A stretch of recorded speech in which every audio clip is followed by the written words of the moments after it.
अस्सलाम वालेकुम एवरीवन। आज के इस लेक्चर में हम एरर फाइंडिंग के रिलेटेड एक्टिविटीज़ देखने जा रहे हैं। स्टूडेंट्स, बेसिकली इस लेक्चर में हम सीखेंगे कि किस तरह से आप किसी गिवन पाइथन प्रोग्राम में से एरर्स को आइडेंटिफाई कर सकते हैं और उनकी करेक्शन कर सकते हैं। बेसिकली आज के लेक्चर में हम 3 डिफरेंट एक्टिविटीज़ सॉल्व करेंगे। अगर आप इन तीनों एक्टिविटीज़ को अच्छे से सीख लेते हैं तो अगर आपके पास पेपर में किसी भी तरह का कोई पाइथन प्रोग्राम आ जाए और उसमें से आपको एरर्स को आइडेंटिफाई और करेक्ट करना पड़े तो आप इजीली कर सकेंगे।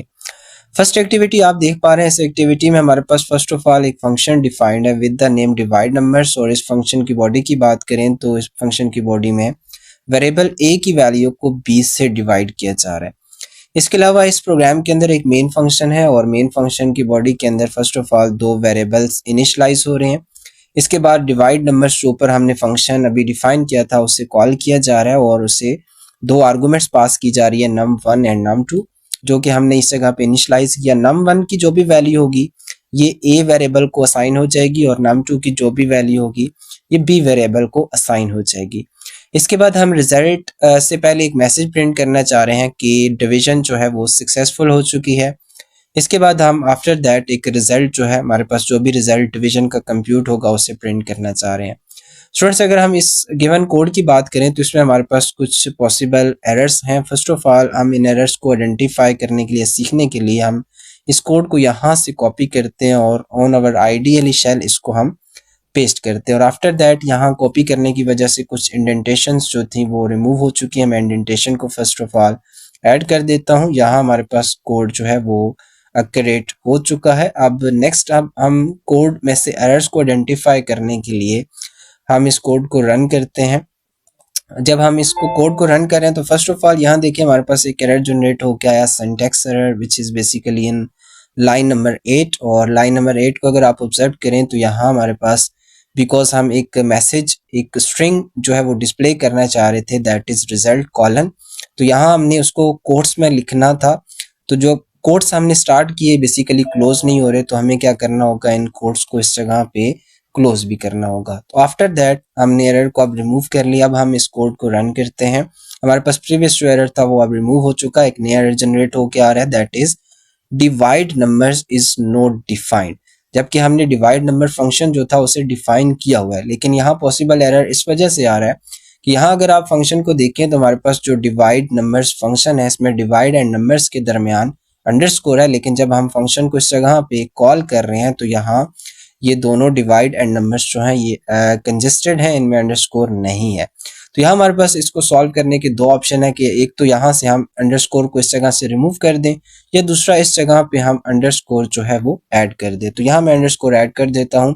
तो सेकंड एरर जो था वो हमारे पास एक्यूरेट हो चुका, हमने उसे ठीक कर लिया। अब आफ्टर दैट हम दोबारा इसको रन करते हैं तो एक थर्ड एरर जनरेट होकर आ रहा है, that is zero division error. अब जीरो डिवीजन एरर जनरेट इसलिए हो रहा है कि हमारे पास अगर इस कोड की आप इस कोड को अगर आप ऑब्जर्व करें तो num1 की जो भी वैल्यू है दैट इज 10 वो साइन हो रहा है a को, और num2 की जो भी वैल्यू है ये साइन हो रही है b को। तो जब a को b से डिवाइड किया जाएगा तो अगर इनकी वैल्यूज की हम बात करें तो a की वैल्यू हमारे पास 10 है और b की वैल्यू हमारे पास कोड से हमारे पास जो आ रही है दैट इज 0। तो 10 को 0 से बिकॉज डिवाइड नहीं किया जा सकता, तो दैट्स वाई हमारे पास जीरो डिवीजन एरर जो है वो जनरेट होके आ रहा है। इसको करेक्ट करने के लिए आपको यहाँ क्या करना होगा, num2 को कोई भी पॉसिबल वैल्यू आपको असाइन करनी होगी 0 के अलावा। लेट्स सपोज यहाँ हम असाइन कर देते हैं 20। अब आफ्टर दैट अब हम अपने कोड को रन करते हैं तो यहाँ देखिए हमारे पास तमाम एरर्स इसमें थे जो करेक्ट हो चुके और हमारे कोड की एग्जीक्यूशन सक्सेसफुल हो चुकी और रिजल्ट भी जनरेट होके आ रहा है।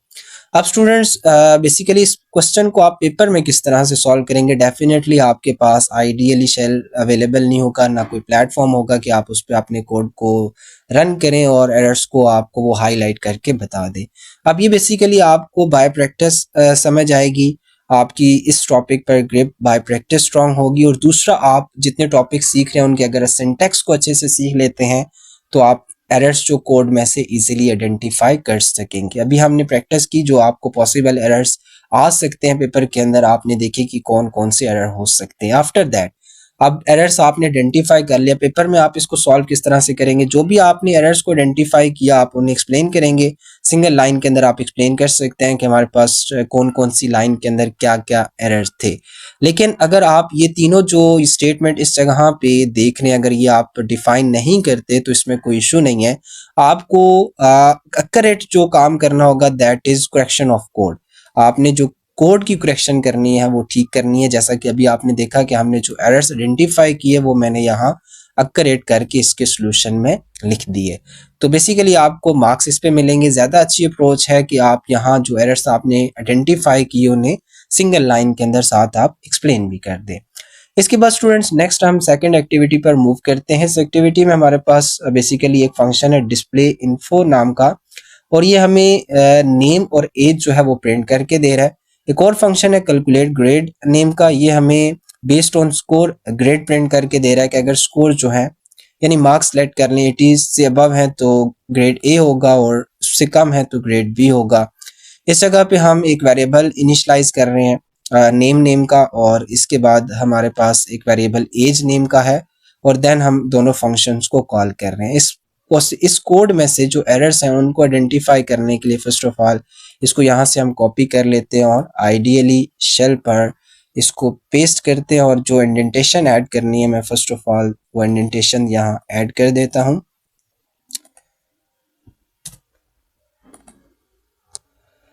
आफ्टर दैट स्टूडेंट्स अब हम इसको रन करते हैं और वन बाय वन जो भी पॉसिबल हमारे पास एरर्स आ रहे हैं उन्हें आइडेंटिफाई करते हैं। लाइन 1 के अंदर आप देख पा रहे हैं कि जब हम अपने फंक्शन को डिफाइन कर रहे थे, डिस्प्ले इन्फो नेम का जो फंक्शन था, इसमें हमने जो लास्ट में कॉलम्स ऐड करने थे वो हमने मिस कर दिए। यहाँ हमें कॉलम्स ऐड करने होंगे। अब दोबारा से इसको हम रन करते हैं।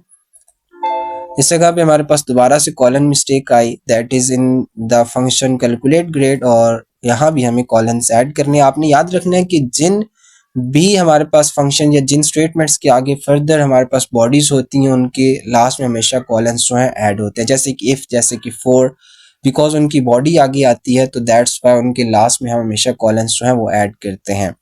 इसके बाद अगर हम दोबारा इसको रन करें तो यहाँ हमारे पास एल्स के बाद भी जो मिस्टेक है वो कॉलम्स की है, हम कॉलम्स ऐड कर देते हैं। तो ये पॉसिबल एरर आपकी कोड में आ सकता है।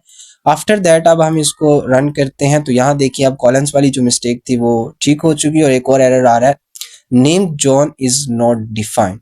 जॉन बिकॉज हमारे पास एक किसी पर्सन का नेम है जो हम इस वेरिएबल को असाइन कर रहे हैं, तो यहाँ हमें क्या करना होगा, बिकॉज ये एक स्ट्रिंग है और जब भी हम अपने कोड में कोई स्ट्रिंग ऐड करते हैं तो उसे हमेशा डबल कोट्स के अंदर या सिंगल कोट्स में हमें ऐड करना होता है। अब स्टूडेंट्स आप यहाँ देख पा रहे हैं कि कोर वेरिएबल एज है जिसको हम यहाँ भी वैल्यू असाइन कर रहे हैं, दैट इज 25, बिकॉज ये एक नंबर है। नंबर्स को कभी भी आप कोर्स में नहीं लिखेंगे, लेकिन आपके पास सीक्वेंस ऑफ कैरेक्टर्स या किसी स्ट्रिंग को आप हमेशा कोटेशन के अंदर लिखेंगे। अब हमारे पास ये एरर जो है वो ठीक हो चुका। अब हम रन करते हैं। आफ्टर दैट अब यहाँ देखिए वो प्रीवियस एरर ठीक हो चुका और हमें कहा जा रहा है कि name ages is not defined, did you mean as.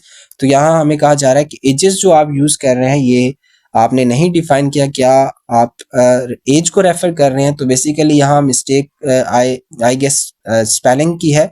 यहाँ देखिए हमारे पास एज यूज हो रहा है, यहाँ हमने एज को ही डिक्लेयर जो था या इनिशलाइज किया था, इस जगह भी हमारे पास एज है। लेकिन जब हम इस स्टेटमेंट में प्रिंट के अंदर एज को यूज करने जा रहे थे तो एस एक्स्ट्रा ऐड कर लिया, तो यहाँ से हमने इसको ठीक करना है। तो इस तरह से आपको पेपर में 1 बाय 1 आइडेंटिफाई करना होगा लाइन बाय लाइन की क्या क्या पॉसिबल मिस्टेक्स हैं।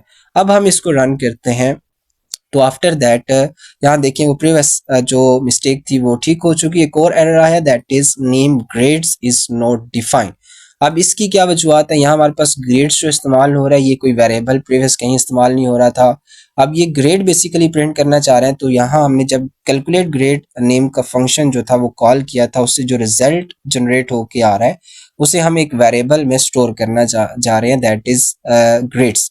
बेसिकली ग्रेड्स नेम का जो वेरिएबल है इसमें कैलकुलेट ग्रेड जब फंक्शन कॉल होगा जो भी ये रिटर्न करेगा ए और बी वो ग्रेड्स में स्टोर हो जाएगा और उसे अब हम प्रिंट कर रहे हैं। अब आफ्टर दैट अब हम आफ्टर करेक्शन इस कोड को रन करते हैं तो यहाँ देखिए हमारे पास तमाम पॉसिबल एरर्स जो थे वो ठीक हो चुके और हमारे प्रोग्राम की आउटकम जो है वो करेक्ट जनरेट होके आ रही है। तो स्टूडेंट्स बेसिकली आइडियली शेल का इस्तेमाल करते हुए जो आपको एरर्स आइडेंटिफाई करके मैं आपको बता रहा हूँ, ये पॉसिबल एरर्स आपके कोड में आ सकते हैं।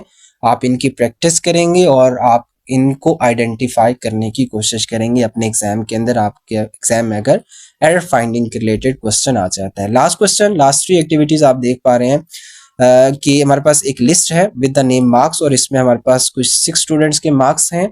उसके बाद हम क्या कर रहे हैं कि जो लिस्ट में जितने मार्क्स हैं उनका सम कंप्यूट कर रहे हैं और 12 से डिवाइड करके एवीजी बेसिकली एवरेज कंप्यूट करने की कोशिश कर रहे हैं और लास्ट में एवरेज को प्रिंट करना चाह रहे हैं। तो यहाँ पॉसिबल मिस्टेक्स आप देख पा रहे हैं कि फर्स्ट ऑफ ऑल यहाँ लास्ट में सेमीकोलन है, इस सेमीकोलन को यहाँ से हमने हटा दिया जब सोल्यूशन हम इसका लिख रहे थे। और इसके बाद जब हम एवरेज कंप्यूट करना चाह रहे हैं तो एवरेज का फॉर्मूला आपको याद होगा कि sum of all numbers divide by total numbers. तो यहाँ टोटल नंबर बिकॉज 6 है लेकिन यहाँ 12 लिखा जा रहा है, तो ये एक मिस्टेक है। हमें यहाँ 6 लिखना है, लेकिन एक अच्छा सोल्यूशन ये है कि यहाँ आप लेंथ नेम का फंक्शन इस्तेमाल करें और अपनी लिस्ट की लेंथ आप उस फंक्शन की मदद से कंप्यूट करें। जैसा कि आप यहाँ सोल्यूशन में देख पा रहे हैं कि हमने लेंथ नेम का फंक्शन कॉल किया और लेंथ फंक्शन को हम पास कर रहे हैं अपनी लिस्ट का नेम, दैट इज मार्क्स।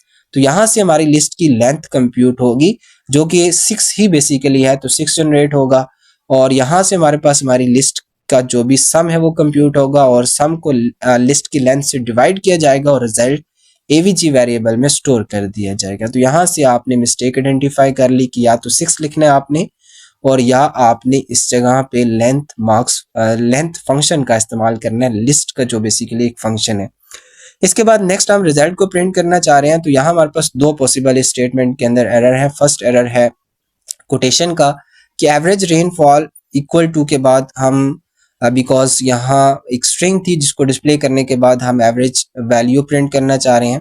तो यहाँ जब भी स्ट्रिंग प्रिंट की जाती है तो आपको प्रीवियस भी बताया गया है कि आपने कोट्स ऐड करने हैं, तो जो कि यहाँ क्लोज नहीं हो रहे, तो एवरेज मार्क्स जो थे इसे हमने क्लोज करना है विद इन कोट्स।